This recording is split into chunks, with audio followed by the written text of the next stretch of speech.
Deus maravilhoso, meu Senhor, Senhor nosso, onde encontramos nossa identidade, pois por meio de Jesus Cristo fomos admitidos na tua família. Sendo assim, já não somos órfãos nem bastardos, porque somos teus filhos e irmãos de nosso Senhor e Salvador Jesus Cristo.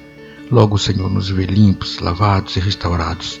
Por isso, o nosso coração se enche de gratidão pela tua obra perfeita em nossas vidas. Fala conosco, e não o homem. Nós te pedimos, em nome de Jesus Cristo, nossa justiça, hoje e sempre.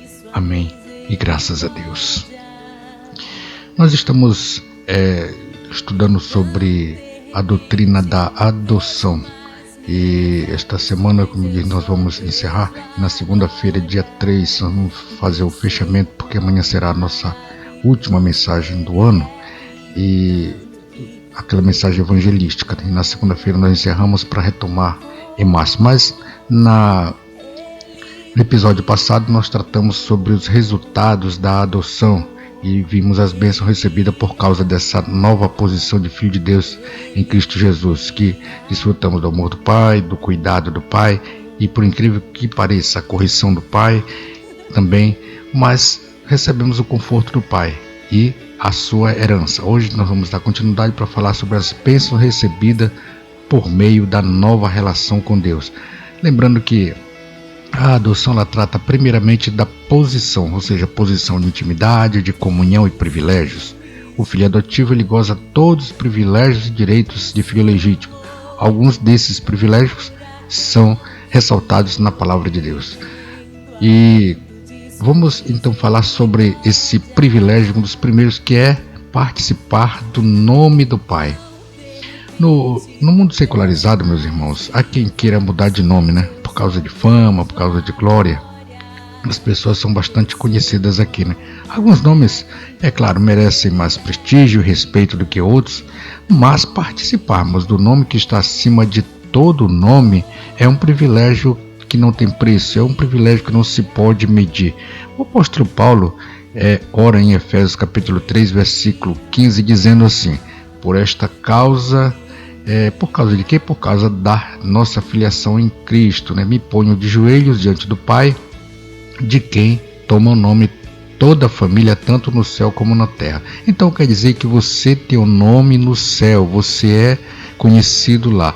Não adianta a pessoa ser bastante aplaudido, conhecido aqui na terra, se no céu ele não é reconhecido. Depois ele vai ter que ouvir Jesus dizer, né? Apartai-vos de mim, vós que praticais a iniquidade, porque eu nunca vos conheci. Não é isso? O apóstolo João lhe escreve assim, olha, para a primeira epístola, capítulo 3, versículo 1. Vede que grande amor nos tem concedido o Pai, a ponto de sermos chamados filhos de Deus. E de fato somos filhos de Deus. Por essa razão o mundo não nos conhece, porquanto não o conheceu a Ele mesmo. Veja só, né? Você já imaginou ser conhecido como Antônio Paulo de Deus, Natanael de Jesus, Luciano Silva de Cristo? Esse é o seu nome do céu, porque você é reconhecido. Agora, vejamos só que é por isso que muita gente troca de nome por aqui, porque é um tal de Chico Picadinho, bandido da luz vermelha, só famosos contra a lei, não é isso? Muito bem, esse não é o nome que nós queremos, mas sim um novo nome em Cristo Jesus. Segundo privilégio, participarmos da semelhança do Pai. O sentido espiritual da adoção na família de Deus, ela ultrapassa por muito o sentido material que nós conhecemos. Verdadeiramente não podemos comparar as duas coisas. Ainda que o filho adotivo ele tenha todos os privilégios do filho legítimo, ele sempre se parece com seus pais originais. Mas na esfera espiritual, o crente é radicalmente transformado, diz a palavra de Deus. Se alguém está em Cristo, é nova criatura. E Pedro diz na segunda epístola, capítulo 1, versículo 14, que ele recebe a natureza de Deus. E o apóstolo Paulo diz em Romanos capítulo 8, versículo 20, porquanto aos que de antemão conheceu, também os predestinou para serem conforme a imagem de seu Filho, a fim de que ele seja o primogênito entre muitos irmãos. Dizem meus irmãos a ciência que na concepção de uma pessoa, 800 milhões de espermatozoides eles correm em direção do ovário para a fecundação, mas apenas um deles chega. Graças a Deus você foi o primeiro. Deus diz: vai, campeão, que eu estou aqui torcendo por você. E você chega na frente, entra na sua casa, e quando os outros chegam, não, aqui já tem dono, a porta está fechada. Você então vence 800 milhões de concorrentes. Graças a Deus que Deus o vê lá na concepção, e você agora é um filho de Deus, imagem de Deus. O terceiro privilégio que recebemos é de participar do amor do Pai.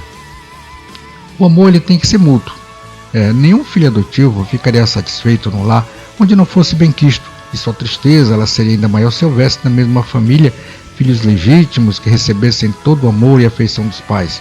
Deus ama igualmente a todos os seus filhos e não mostra parcialidade alguma. A adoção ela é uma expressão de amor que promove amor no coração do filho adotivo. Esse amor, diz a palavra de Deus, não se apaga com facilidade, o amor jamais acaba. Na família de Deus, o filho adotivo é amado, não somente pelo pai, mas também pelos seus irmãos.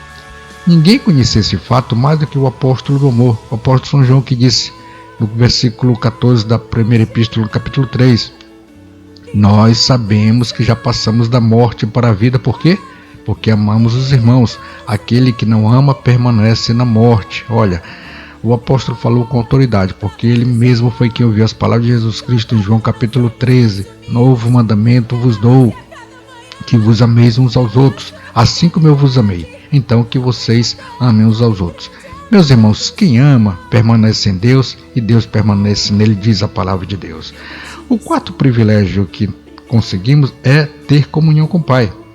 Para o filho adotivo, Deus não é um ser que causa temor no coração, e sim um Pai amado. O apóstolo Paulo diz agora no versículo 15 do capítulo 8 de Romanos, que nós estamos aqui abertos: porque não recebestes o espírito de escravidão para viverdes outra vez atemorizados, mas recebestes o espírito de adoção, baseados no qual clamamos Abba Pai. Em outro lugar ele escreve aqui em Gálatas 4, versículo 6, porque seus filhos enviou Deus aos nossos corações o espírito de seu filho que clama Abba Pai. Você já viu pessoas que se irritam se continuar chamando o nome dela constantemente? Fulano, fulano, ele vai e se irrita. Mas Deus não, ele tem prazer em ouvir você dizer papai, papai, papai, e assim sucessivamente. Não se canse nunca de estar orando, clamando a Deus e reconhecendo como Pai. O quinto privilégio que temos é de servir ao Pai. Olha, não ter limite àquilo que o homem é capaz de fazer em favor da pessoa que ama.